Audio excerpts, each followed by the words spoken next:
नमो हरिहन्ताणं नमो सिताणं नमो आयिरीयाणं नमो वज्रायाणं नमो लोहे सबसाहुणं गुणानां विस्तरं वक्षे स्वभावानां तथैव च पर्यायाणां विशेषेण नत्वा वीरं जिनेश्वरम् नमो हरिहन्ताणं नमो सिताणं नमो वायिरीयाणं नमो वत्सायाणं नमो लोहे सवसाहुणं।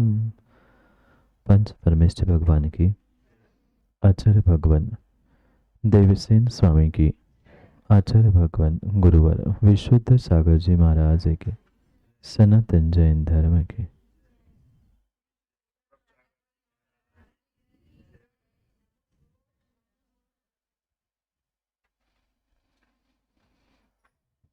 अंतिम निर्देश। वर्धमान स्वामी के शासन में हम सभी विराजते हैं और उनकी यह पावन पीयूष देशना हम सभी के लिए परम उपकारी है। उपकारमयी देशना को समझने के लिए जो 4 अनुयोगों की व्यवस्था थी, उन 4 अनुयोगों में महान अनुयोग द्रव्यानुयोग और द्रव्यानुयोग के रहस्य को समझने के लिए, वचन प्रणाली को समझने के लिए हम सभी यहाँ पर आलाप पद्धति ग्रंथ का अध्ययन कर रहे थे। भव्यात्माओं, आचार्य भगवान देवसेन स्वामी हमें द्रव्य का लक्षण, गुण, स्वभाव और पर्याय इनका व्याख्यान करने वाले थे। उनकी प्रतिज्ञा के अनुरूप हम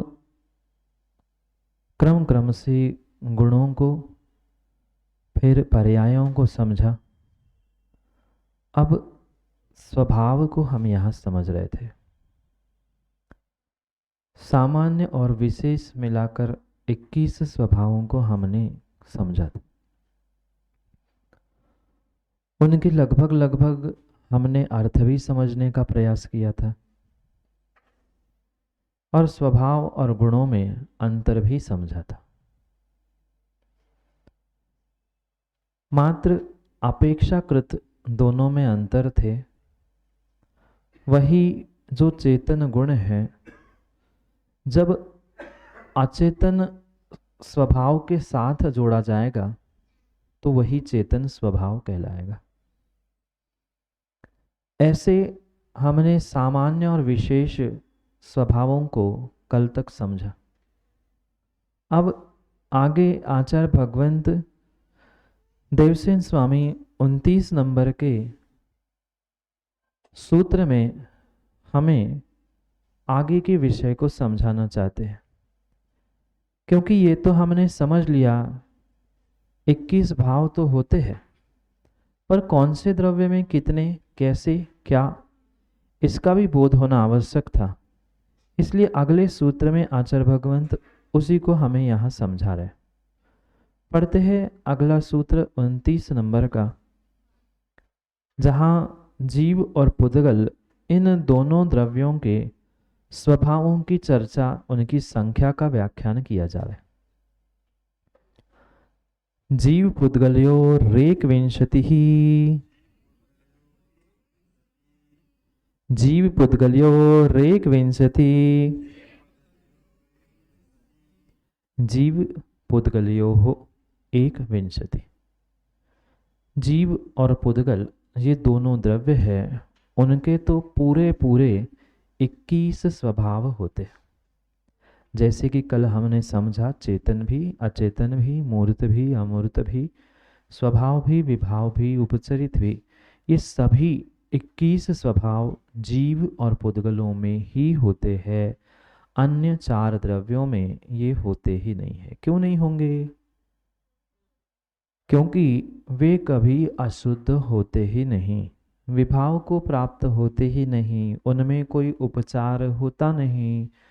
इसलिए वे एक समय में अचेतन है तो अचेतन ही है, अमूर्त है तो अमूर्त ही है, और वे स्वभाव में ही होने से कभी विभाव स्वभाव उनमें नहीं होगा, उनमें कभी अशुद्ध नहीं होगा, और उपचार भी वहां पर नहीं होगा। इसलिए बचे हुए जो द्रव्य है, फिर उन बचे हुए द्रव्यों में कौन से स्वभाव नहीं होते और कितने होते हैं, उसके लिए आगे का सूत्र देते हुए कह रहे हैं 30 नंबर के सूत्र में। ये 29 नंबर का सूत्र विस्तार करने की आवश्यकता नहीं मुझे लगता है। माँ 21 नंबर का सूत्र विस्तार करने की आवश्यकता है क्या? सॉरी 29 नंबर का जो 21 स्वभाव है उसके अर्थ हमने समझे। वो जीव और पुद्गल में ही होते हैं, अन्य में नहीं होते। क्योंकि कल हमने जब उनके अर्थ समझे थे तभी लगभग समझा था चेतन अचेतन मूर्त अमूर्त ये जोड़ी जीव पुद्गल में होगी, क्योंकि इन्हीं दोनों का बंध होता है। अन्य कोई द्रव्य यानी चार द्रव्य बंध को प्राप्त नहीं होते, विभाव को प्राप्त नहीं होते, अशुद्ध नहीं होते, उनमें उपचार नहीं होता।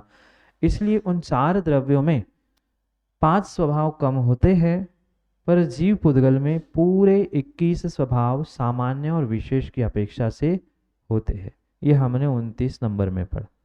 अब 30 नंबर में आचार्य भगवंत बचे हुए जो शेष द्रव्य है उनको क्रम क्रम से यहाँ समझाएंगे। ठीक है, पढ़ते हैं 30 नंबर के सूत्र को। चेतन स्वभावः मूर्त स्वभावः विभाव स्वभावः अशुद्ध स्वभावः उपचरित स्वभावः एतैर्विना धर्मादित्रयाणां षोडश स्वभावः सन्ति। पढ़ो एक साथ।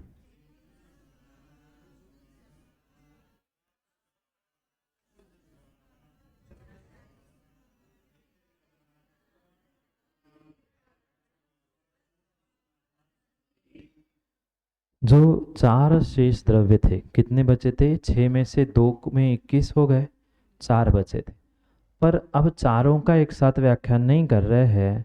उसमें से त्रयाणाम यानी 3 धर्म अधर्म और आकाश, इन 3 धर्मों का, इन 3 द्रव्यों का यहाँ व्याख्यान स्वभाव की अपेक्षा से कहेंगे। कौन से क्या क्या कह रहे हैं? चेतन स्वभाव, मूर्त स्वभाव, विभाव स्वभाव, अशुद्ध स्वभाव और उपचरित स्वभाव एतेर विना, यानी इनको छोड़कर 21 में से ये 5 कम होते ही क्या हुआ? धर्मादि यानी धर्म अधर्म और आकाश, इन त्रयों में, इन तीनों में षोडश स्वभावा संति, 16 स्वभाव होते हैं। 21 में से 5 गए, 16 बचे। तो कौन से 5 नहीं होते? चेतन नहीं होता। क्यों नहीं होता? क्योंकि हमने जीव में भी जो अचेतन या पुद्गल में भी चेतन कहा वह उपचरित, याद है ना? उपचरित करते हुए कहा, उपचार करते हुए कहा। पर यहाँ उपचार इन 4 द्रव्यों में नहीं होता। अभी 3 की भले ही बात करें, तीनों में उपचार नहीं होता, इसलिए उनका उपचरित स्वभाव भी छूटा और चेतन और मूर्त ये दोनों भी छूटे। बात आई समझ में? चेतन और मूर्त ये जो पुद्गल के सॉरी ये अन्य 4 द्रव्यों के विपरीत हम कहना चाहते हैं, तो वे क्यों नहीं बन पाएंगे? क्योंकि ये कथन हमने जीव पुद्गल दोनों में उपचार से किया था, और उपचार इन 4 द्रव्यों में नहीं हुआ, नहीं होता। इसलिए चेतन स्वभाव, मूर्त स्वभाव, विभाव भी हमने समझा था जो स्वभाव से अन्यथा होता है वह विभाव है। और चार द्रव्य निष्क्रियाणि च, चार द्रव्य कभी विभाव रूप होते ही नहीं है, इसलिए विभाव स्वभाव भी छूट गया। फिर अशुद्ध स्वभाव भी हमने समझा था, जो शुद्ध से विपरीत है वह शुद्ध है। और ये चार द्रव्य कभी भी अशुद्ध होते ही नहीं है, चार द्रव्य कभी अशुद्ध होते ही नहीं है, किसी कथन से भी नहीं होते, किसी नए से भी, किसी उपचार से भी नहीं होते। इसलिए अशुद्ध स्वभाव को अलग किया और उपचरित स्वभाव उपचार होने से वो भी नहीं है। इसलिए इन पांच स्वभावों को छोड़कर त्रयाणाम यानी तीन द्रव्यों में धर्म, अधर्म और आकाश, इन तीन द्रव्यों में 16 ही स्वभाव होते हैं। ठीक है। जीव पुद्गल में कितने? 21। धर्म अधर्म आकाश में कितने? 16। और काल में कितने होने चाहिए? एक और कम होगा, एक और कम होगा, 15 तो हो गया। पर पिछला, अब जो 21 स्वभाव आपने पढ़े ना, 21 स्वभाव खोलो, 21 स्वभाव कहाँ लिखे है वो देखो। 21 स्वभाव जो सूत्र में लिखे हैं, सूत्र निकालो 27 नंबर का या 28 नंबर का। 28 नंबर के सूत्र में 21 स्वभाव पढ़ो। अब काल द्रव्य में कौन सा नहीं होगा? अनेक प्रदेश। क्यों? क्योंकि वह एक ही प्रदेशी है। फिर पुद्गल भी तो एक प्रदेशी था, पर पुद्गल में उपचार होता है, पुद्गल में शक्ति होती है, इसलिए उसे बहुप्रदेशत्व कहा जा सकता है। पर काल में, समझ में आया? इसलिए उसमें वह बहुप्रदेश या उसमें अनेक प्रदेश जो वहाँ शब्द है उसको छोड़कर पंचदश स्वभाव होते यानी 15 स्वभाव होते। उसको अगले सूत्र में कह रहे हैं, पढ़ते हैं 31 नंबर के सूत्र को। तत्र बहुप्रदेशत्व विना कालस्य पंचदश स्वभावः। पढ़ो।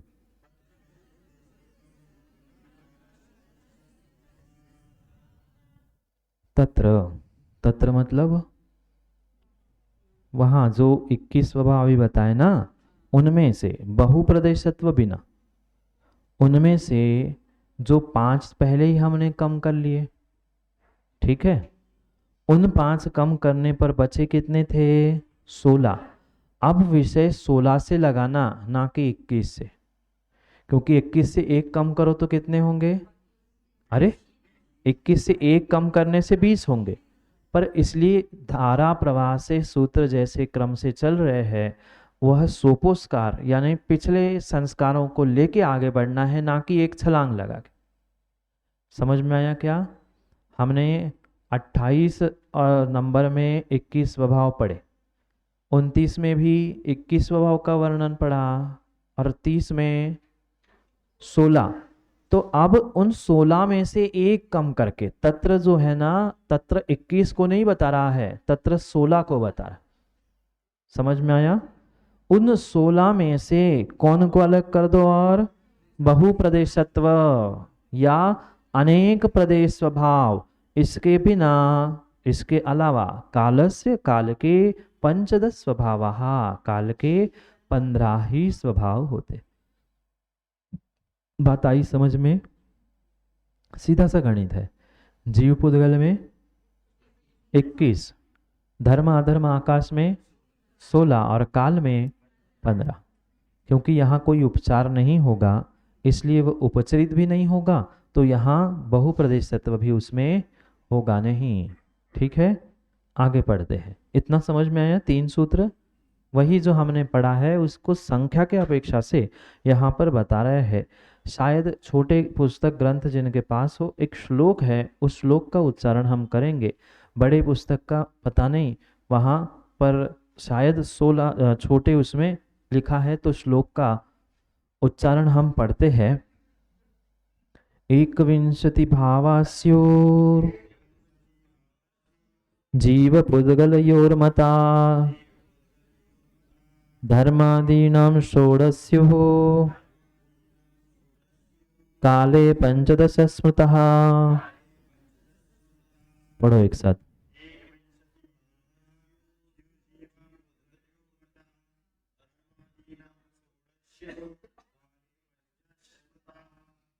एक विंशति भावा, कुछ आया समझ में? 21 भाव किसमें? स्यु यानी होते हैं। किसमें होते हैं? जीव पुद्गलों, जीव पुद्गलों में। फिर धर्मादि नाम षोडश, धर्मादि 3 में, षोडश यानी 16, काले पंचदश, काल में 15, स्मृता यानी जानना चाहिए। ठीक है। ये श्लोक अन्य ग्रंथों से उद्धृत करते हुए यहाँ पर लिखा गया है। मूल ग्रंथ का मतलब आलाप पद्धति का ये सूत्र या श्लोक नहीं है। अन्य ग्रंथों से यह जो विषय हम पढ़ रहे थे उसको यहाँ उद्धृत करते हुए, यानी कई बार ऐसा होता है कि उसी विषय को दूसरे आचार्य भगवंतों ने जो लिखा है उसको यहाँ समझाने का प्रयास किया जाता है। तो यही हमारा विषय था। 3 सूत्रों में क्या पढ़ा? 21, 16 और 15। तो उसको ही एक श्लोक के माध्यम से जो अन्य ग्रंथों में प्राप्त था उसको टीकाकारों ने इस छोटे पुस्तक, छोटे ग्रंथ में उद्धृत करते हुए समझाने का प्रयास किया। समझ में आया? वही विषय, वही जो हमने पढ़ा था वही यहाँ पर लिख दिया है। क्रिया, क्रिया है, होता है, होते हैं। ठीक है, शब्द है, क्रियापद है। आगे पढ़े। अब आगे 32 नंबर के सूत्र में आचार्य भगवंत प्रमाण और नय का व्याख्यान कर रहे। पर ये जो स्वभाव हमने अभी पढ़े, इन स्वभावों को आचार्य भगवंत स्वयं 106 नंबर के सूत्र से पुनः विस्तार से समझाने वाले। तो आप जैसा कहे वैसा हम पहले स्वभाव को पूर्ण कर सकते हैं, या फिर क्रम से जैसा ग्रंथ देवसेन भगवान ने लिखा है वैसा ही पढ़ते। कैसे पढ़ना है बताओ? हैं? ग्रंथ के हिसाब से ही पढ़े। जब जैसा विषय आए पुनः रिवीजन हो जाएगी, क्योंकि हमारी आदत है आगे का पाठ और पीछे का, तो पीछे का सपाठ नहीं करेंगे, इसलिए हम पुनः रिवीजन हो जाएगी। इसलिए उसको क्रम से ही पढ़ेंगे, जैसे देवसेन भगवान ने लिखा है वैसे उसे पढ़ने का प्रयास करते। अब ये विषय हमें समझ में आ गया। क्या? द्रव्य, द्रव्य का लक्षण, गुण, पर्याय और स्वभाव, ये तो व्याख्या हो गई। अब इस द्रव्य को हम समझेंगे कैसे? द्रव्य को समझेंगे कैसे? जैसे उमा स्वामी भगवान ने भी पहले तत्वार्थ सूत्र के पहले अध्याय में कहा, उनको जानने के उपाय क्या है? जो आपने ये सब कुछ समझाया कि 7 तत्व होते हैं, सम्यक दर्शन आदि होते हैं, तो उनको जानूं कैसे? तो प्रमाण निर्धिगमा। तो ये प्रमाण क्या है, नय क्या है, उसको भी समझना आवश्यक है, क्योंकि मुख्यतः से हम आलाप पद्धति को पढ़ रहे हैं। यानी आलाप यानी बोलने की कला, बोलने की जो पद्धति है उसे समझना है। और जब तक नय और प्रमाण का बोध नहीं है तब तक कभी भी आलाप पद्धति आने वाली नहीं है। बात समझ में आई? प्रमाण निर्धिगमा, हाँ, वस्तु को, तत्वों को 2 प्रकार से जाना जाता है, एक प्रमाण और दूसरा नय। तो ये प्रमाण नय आदि जो है वो हम कैसे समझेंगे? उसके लिए अगले अधिकार यानी प्रमाण अधिकार में सूत्र नंबर 32 से उस विषय को समझाने का प्रयास कर रहे हैं। ठीक है, 4 सूत्र आज पढ़े, कोई को कोई दिक्कत नहीं है? समझ में आया? कोई समझने जैसा मतलब विशेष कोई वहाँ विस्तार करने की आवश्यकता नहीं थी। इसलिए जो सामान्य सूत्र है वो हम जल्दी जल्दी पढ़े, और जहाँ वास्तव में समझाने और समझने की आवश्यकता है उसे हम समय देते। इसलिए प्रमाण अधिकार को 32 नंबर के सूत्र से हम पढ़ते हैं कि ये जो 21 प्रकार के स्वभाव है वो हम कैसे जानेंगे? आपने द्रव्य कहे, गुण कहे, पर्याय कहा, तो इनको हम जानेंगे कैसे? तो इनको जानने के लिए ये सूत्र देते हुए कह रहे हैं प्रश्न स्वयं पूछेंगे और स्वयं ही आचार्य भगवंत उत्तर देंगे। 32 नंबर के सूत्र को पढ़ते। ते कुतो गेयः। पढ़ो एक से फिर से। किसके द्वारा जाने जाए? ते कुतो गेया, किसके द्वारा जाने जाए? गेया, गेय यानी जानने योग्य वस्तु थी, और गेया यानी क्रिया। ये किसके द्वारा जाने जाएंगे? कौन? चाहे स्वभाव हो, गुण हो, द्रव्य हो, पर्याय हो, इनको हम जानेंगे किससे? हमारे लिए इनको जानने के लिए क्या है? तो आगे सूत्र देते हुए कह रहे हैं प्रमाण ने विवक्षतः, प्रमाण ने विवक्षतः, विवक्षातः, क्षातः, ठीक है। प्रमाण ने विवक्षातः, वहां उमा स्वामी भगवान ने प्रमाण नैर्धिगमा कहा, यहाँ देवसेन स्वामी कह रहे हैं प्रमाण और नय की विवक्षा, विवक्षातः यानी प्रमाण नय की विवक्षा से, अपेक्षा से इन दोनों को, इन सभी को समझा जा सकता है। समझ में आया क्या? अधिगम यानी जानना, और विवक्षा यानी इनकी विवक्षा से, क्योंकि प्रश्न पहले ही कहा कुतो गया, कैसे जानेंगे? तो उसको समझाते हुए कह रहे हैं कि उसको आप इसकी विवक्षा से, यानी नय और प्रमाण इन दोनों की विवक्षा से जाने। किसको? स्वभाव को, द्रव्य गुण को, आदि आदि वस्तु आदि को इनके द्वारा जानो। फिर शिष्य ने पूछा गुरुजी प्रमाण और नय आप कह रहे हो, पर ये तो शब्द मैंने कभी सुना ही नहीं, ये प्रमाण क्या होता है? किसका प्रमाण होता है? कौन प्रमाण होता है? तो प्रश्न पूछने पर आचार्य भगवंत उत्तर देते हैं प्रमाण का लक्षण समझाने के लिए 34 नंबर के सूत्र में सम्यक ज्ञानम प्रमाण, सम्यक ज्ञानम प्रमाण तत्प्रमाणे। याद आ गया? वही विषय चल रहा है। वहां भी जो प्रमाण का व्याख्यान हुआ वहां भी कहा तत्प्रमाणे, वही प्रमाण है। कौन वही? जो 5 प्रकार के सम्यक ज्ञान बताए, मति, श्रुत, अवधि, मन, पर्य और केवल, ये 5 प्रकार के ज्ञान को वहां सम्यक ज्ञान कहा, तो उस सम्यक ज्ञान को प्रमाण कहा। यहाँ एक साथ दोनों कहत कर यहाँ प्रमाण की व्याख्या की, सम्यक ज्ञानम ही प्रमाणम, सम्यक ज्ञान ही हमारे लिए प्रमाण है, अन्य नहीं और अन्यथा नहीं। समझ में आया? सम्यक ज्ञान को समझाने की आवश्यकता नहीं है, इतना तो हम पढ़े लिखे हैं कि संशय विपर्य अनंत वसाय से जो रहित होता है वह सम्यक ज्ञान है। ये तो जानते हैं ना हम, संशय विपर्य और अनंत वसाय, इनसे जो रहित होता है वह सम्यक ज्ञान होता है। संशय मतलब क्या? उभय कोटि का ज्ञान, ऐसा है कि ऐसा है, सांप है कि रस्सी है, ये संशय है। नहीं, ये तो सांप ही है, ये विपर्य है, विपरीतता। संशय, विपरीतता और अनध्यवसाय यानी अनिर्णित ज्ञान, क्या है पता नहीं, कुछ तो है वो, क्या करना है हमें? तो ये क्या हुआ? अनध्यवसाय। समझ में आया? इन तीनों से जो युक्त है वह मिथ्या ज्ञान है, और इन तीनों से रहित जो है वह सम्यक ज्ञान। ठीक? और यही सम्यक ज्ञान हमारे लिए प्रमाणभूत है। चाहे हम अन्य ग्रंथों की अपेक्षा से समझे, श्रावकाचार में आचार्य भगवान ने, रत्नकरण में आचार्य भगवान ने लिखा अन्योन्य मनितरिक्तम याथा तत्थम च विनाच विपरीतात निसंदेह वेद यदुस ज्ञानाज। नहीं पढ़ा? रत्नकरण श्रावकाचार तो पढ़ा होगा ना।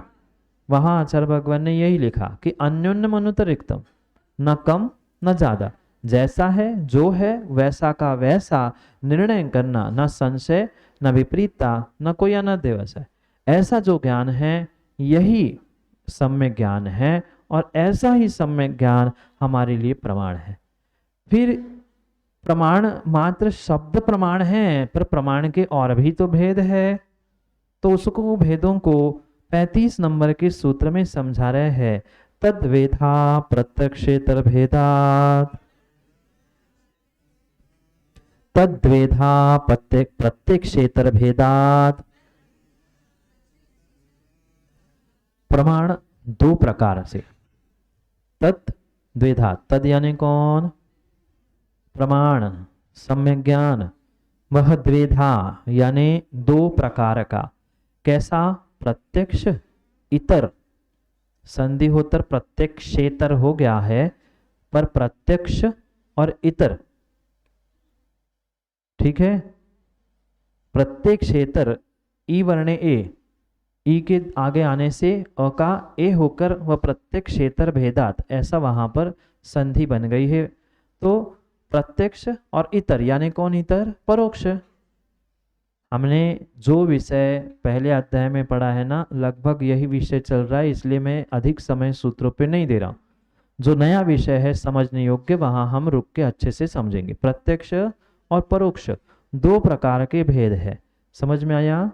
प्रमाण दो प्रकार का, प्रत्यक्ष और परोक्ष। अब उसमें से क्रम क्रम से विषय को हम समझते हैं। ये समझाने की आवश्यकता है क्या?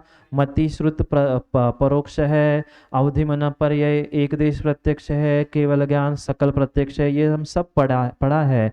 तो फटाफट इन सूत्रों को हम पूरा पढ़ने का प्रयास करते हैं। अगले सूत्र में एक देश प्रत्यक्ष की व्याख्या 36 नंबर के सूत्र में पढ़ते हैं। अवधि मन पर्यया वेग देश प्रत्यक्ष। फिर से पढ़ो। अवधि मन पर्यया वेग देश प्रत्यक्ष। अवधि ज्ञान, मन पर्यय ज्ञान, ये दोनों एक देश प्रत्यक्ष है। ये समझाऊं क्या? कैसे एक देश प्रत्यक्ष है? ये हमने तत्वार्थ सूत्र में पढ़ा है कई बार, इसलिए उसमें ज़्यादा समय नहीं लगाते, पर फिर भी संक्षेप में समझते हैं। अवधि यानी सीमा। किसी सीमा में जो ज्ञान होता है वह अवधि ज्ञान है, द्रव्य क्षेत्र आदि की। और दूसरे के मन में जो चिंतित, अचिंतित, अर्धचिंतित जो मूर्तिक वस्तु चल रही है उसको जानना, ये मन पर्यय ज्ञान। और ये दोनों जो भी होते हैं भले ही पूर्ण रूप से इंद्रियों से नहीं हो। मतिश्रुत ज्ञान कैसे होंगे अभिषेक डॉक्टर? मन और इंद्रियों से। मन और इंद्रियों से मतिश्रुत ज्ञान हुआ, ये तो पक्का है, इसको समझने की आवश्यकता नहीं। और इंद्रियों से जो होता है बिना किसी निमित्त के होता है, बिना किसी व्यवधान के होता है, वो प्रत्यक्ष होता है। और किसी निमित्त से होता है वो परोक्ष होता है। मतिश्रुत इंद्रिय और मन से हुआ, व्यवधान हुआ, इसलिए परोक्ष हुआ। बाकी तीन थे वह डायरेक्ट आत्मा से हो रहे थे, अवधि, मन पर्यय और केवल। वहां इंद्रियों की, मन की आवश्यकता नहीं थी। पर फिर भी अवधि और मन पर्यय को एक देश प्रत्यक्ष क्यों कहा? क्योंकि अवधि में सीमा है। रूपी को तो जानता है, रूपी को जानने के बाद भी एक सीमा है कि इतने क्षेत्र तक, इसका क्षेत्र इतना, इसका क्षेत्र इतना, इसका ये, तो इतनी उसकी सीमा होने से कहीं तो बंधन हुआ, व्यवधान हुआ। भले ही आत्मा से हो रहा है पर व्यवधान है, इसलिए एक देश। और मन पर ये भी दूसरे के मन के विषय को ही जान रहा है ना, तो उसकी भी सीमा हो गई, उसको भी बंधन हो गया, उसमें भी व्यवधान हो गया। भले ही आत्मा से था, इसलिए उसे भी एक देश प्रत्यक्ष कहा। समझ में आया? एक देश यानी थोड़ा सा प्रत्यक्ष है और थोड़ा सा परोक्ष है, सीमा है और दूसरे के मन में तक है, इसलिए उसमें बंधन होने से उन दोनों ज्ञानों को एक देश प्रत्यक्ष कहा। समझ में आया? एक देश प्रत्यक्ष। फिर सकल प्रत्यक्ष कौन है, यानी पूर्ण प्रत्यक्ष कौन है, उसको भी समझना आवश्यक है। तो पूर्ण प्रत्यक्ष के लिए यहाँ आचार्य भगवंत अगले सूत्र को देते हुए कह रहे हैं, 37 नंबर का सूत्र निकाले। मिल गया? केवल हाँ केवलम वाले 36 नंबर का सूत्र हमें पढ़ना है। शायद यहाँ एक पेज कम है। हाँ मिल गया, 37 नंबर है ना? हाँ पढ़ते हैं। केवलम सकल प्रत्यक्षम, केवल ज्ञान सकल प्रत्यक्ष है। वहाँ कोई सीमा नहीं है, वहाँ किसी के मन का विषय नहीं है, वहाँ कोई व्यवधान नहीं है। डायरेक्ट आत्मा से सब कुछ जान लेना ये केवल है, इसलिए उसे क्या कहा? सकल प्रत्यक्ष। बात आई समझ में? केवलम सकल प्रत्यक्षम। अवधि और मनः पर्याय एक देश प्रत्यक्ष है, क्योंकि कुछ बंधन है, भले ही आत्मा से हो रहा है पर कुछ बंधन है। और केवल ज्ञान सकल मतलब पूर्ण रूप से प्रत्यक्ष है, कोई लांग लपेट नहीं, कोई व्यवधान नहीं, कोई रुकावट नहीं, इसलिए उसे सकल प्रत्यक्ष कहा। अब परोक्ष का विषय छूट गया था, तो परोक्ष को 38 नंबर के सूत्र में कहते हैं मति श्रुते परोक्षे। मति श्रुते परोक्षे आगे है 91 नंबर सूत्र पेज पे। मति श्रुते परीक्षे परोक्षे, वहाँ पहले परोक्ष कहा था उमा स्वामी भगवान ने, और फिर प्रत्यक्ष कहा था। यहाँ पहले प्रत्यक्ष और फिर परोक्ष कह रहे हैं। तो एक देश प्रत्यक्ष हुआ, सकल प्रत्यक्ष हुआ। अब कौन सा? मति श्रुत, ये दोनों कौन है? परोक्ष है। क्यों? तद इंद्रिया निमित्तम, ये तो हमने पढ़ा है ना सब विषय। तद इंद्रिया निमित्तम, वह इंद्रिय और मन के निमित्त से होने से वह उसे हमने परोक्ष माना था। ठीक है, ये प्रमाण का विषय यहाँ पर पूर्ण हुआ। समझ में आया क्या? ऐसा ये हमने इसलिए जल्दी जल्दी पढ़ा कि ये विषय हम पढ़ चुके हैं, कई बार पढ़ चुके, तो इसको लंबा समय देने की आवश्यकता नहीं है। मुख्य विषय जो नए का है, नए, उस नयों को हमें समझना है कि नए क्या है, कैसे है, उनके भेद प्रभेद किस प्रकार से है, उसको लंबे समय तक समझना है। तो ये प्रमाण का विषय हमने पूर्ण किया, प्रमाणाधिकार पूर्ण हुआ। किसी को कोई विकल्प? हाँ, किसमें? नहीं नहीं, मति श्रुत तो परोक्ष ही है। उसे आचार्य भगवंत अंकलंक स्वामी ने साम व्यवहारिक प्रत्यक्ष के रूप में भले ही स्वीकार किया, पर वह सब कुछ उपचरित कथन है। वास्तविकता में जो इंद्रियों की व्यवधान से होता है वह परोक्ष ही होता है, उसमें किसी प्रकार से एक देश प्रत्यक्षता नहीं है। बिना आँखों से, बिना आँखों के क्या आपको कोई वर्ण आदि का ज्ञान होगा? भले ही आत्मा है, पर फिर भी वर्ण का ज्ञान होने के लिए चक्षु चाहिए, निमित्त भूत। बिना चक्षु के मति श्रुत वर्ण रूप नहीं होता। मतलब जो वर्ण को जानने का मति श्रुत ज्ञान है वह आंखों के ही माध्यम से होगा। आप कितना ही उसको ऐसे लगा के देख लेना, वह हाथों से किसी प्रकार सा वर्ण समझ में नहीं आता। तो इंद्रियों का व्यवधान हुआ, अंतराल हुआ, इसलिए वह परोक्ष ही है। किसी भी प्रकार से उसमें एक देश, सर्वदेश आदि कोई विवेक्षा नहीं लगेगी। पर जो आत्मा से होने पर भी व्यवधान रूप कुछ अंशों में है, ऐसे अवधि मन पर्याय को एक देश और सकल रूप उस केवल को वहां पर ग्रहण किया। इस प्रकार से हमने प्रमाण अधिकार पूर्ण किया। जी हाँ, सम्यक ज्ञानम प्रमाण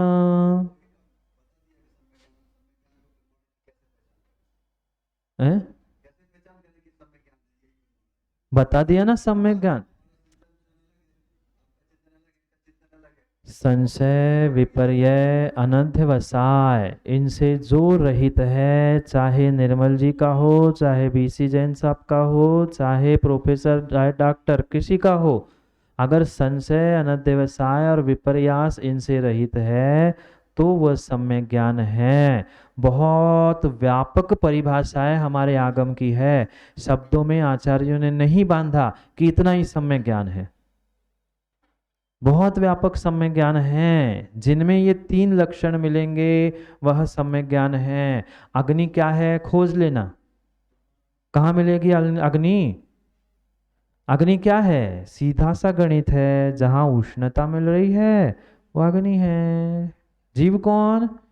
हम तो जानते ही नहीं, हमें तो दिखाओ जीव कहाँ है। अरे भाई, दिखाने से थोड़ी जीव और सम्यक ज्ञान मिलेगा। कुछ हमें परोक्ष ज्ञान से भी, अनुमान ज्ञान से भी समझना होगा, तभी ये प्रमाण और प्रमाण का विषय समझ में आएगा। इसके लिए चर्चा करते हुए माणिकनंदी स्वामी परीक्षमक सूत्र में बहुत अच्छा विषय कहते हैं, तत्प्रामाण्यम स्वतः परताश्च। एक ग्रंथ को समझने के लिए कई सारे ग्रंथों का ज्ञान करना होगा, तभी हमारा ज्ञान सम्यक ज्ञान होगा। मात्र एक अनुयोग, एक ग्रंथ रटने से, पढ़ने से कभी निर्णय नहीं होगा। माणिकनंदी स्वामी ने क्या कहा परीक्षमक सूत्र में? प्रमाण तभी प्रमाणित होगा जब हम अनभिज्ञ है, जानते नहीं हैं, तो दूसरे से हमें प्रमाणित करना पड़ेगा, और जब मैं जान लूंगा तो स्वतः हमें प्रमाणित करना पड़ेगा। समझ में आया क्या? आप कहीं रायपुर गए पहली बार और आप कभी नहीं गए थे, तो दूसरों को पूछ के जाओगे स्टेशन से, कहाँ है आचार्य भगवान, कहाँ हमें पहुंचना है। पर एक बार हुआ है, दूसरी बार सीधे चले जाओगे।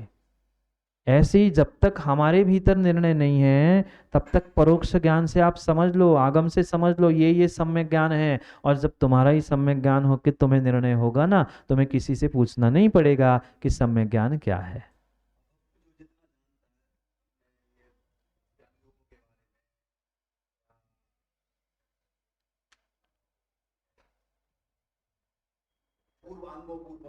हम्म। हम्म।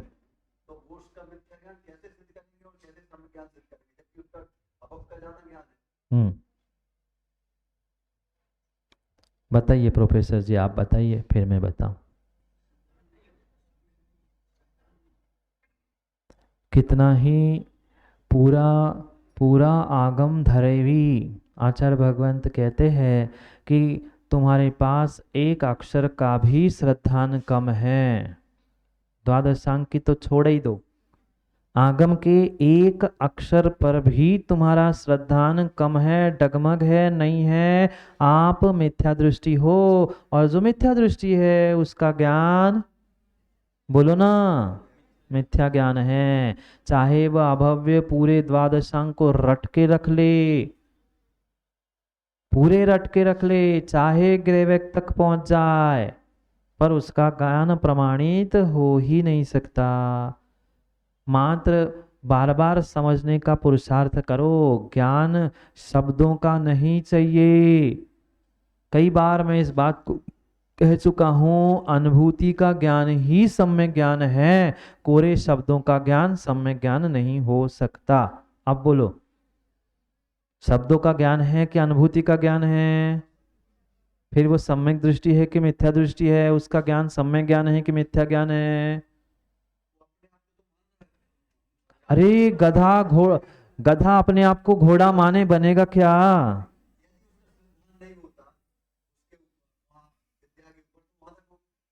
ये भूल है, ये भूल है, ये भूल है, बहुत बड़ी, निर्मल जी भूल है। वही तो, यही तो समस्या है। जीव यही सोच रहा है, हमने पिछी कमंडल धारण कर लिया, दिगंबर भेष धारण कर लिया, हमने ज्ञान कर लिया, हम तो मोक्षगामी हो गए। जरूरी नहीं है। धम्मम भोग निमित्तम नचु कम्म क्षय निमित्तम। आचार्य भगवान कहते हैं ये धर्म, धर्म की क्रिया, ये ज्ञान, ये चारित्र, ये भेद, ये तुमने जो धारण किया है मात्र भोग निमित्तम नचु कम्म क्षय निमित्तम। वहां कर्मों की निर्जरा करने का अभिप्राय नहीं है, इसलिए तुम्हारा श्रद्धा नहीं है, इसलिए ज्ञान सम्यक ज्ञान नहीं है। प्रश्नोत्तर सम्यक समाधान में करे अपन तो ज़्यादा अच्छा रहेगा। यहाँ धारा प्रवाह में जो विषय चलता है उसे पढ़े तो और आनंद आएगा। मैं सोच रहा था नए के अपन प्रभेदों तक पहुंच जाते, पर समय हो गया है। ठीक है, कल समय पर, क्योंकि यहाँ लेट होते तो फिर आगे लेट होते, फिर माँ को रोटी बनाने में लेट होते, फिर माँ कहती महाराज को दोष लग रहा है कि महाराज लेट छोड़ रहे। इसलिए समय का ध्यान रखते हुए कल अपन नए अधिकार को नए सिरे से समझने का प्रयास करते हैं कि नए क्या है, नए के भेद क्या है, उसको किस प्रकार से समझना है। क्रम क्रम से हम तो सोच रहे थे 41 तक पूरे कर लूँ, पर अब समय अधिक हो जाएगा। कल पुनः समय पर समय की बात को समय के लिए समझते हैं, क्योंकि समय पे किया गया काम समय को दिलाता है। बोली भगवान महावीर स्वामी की।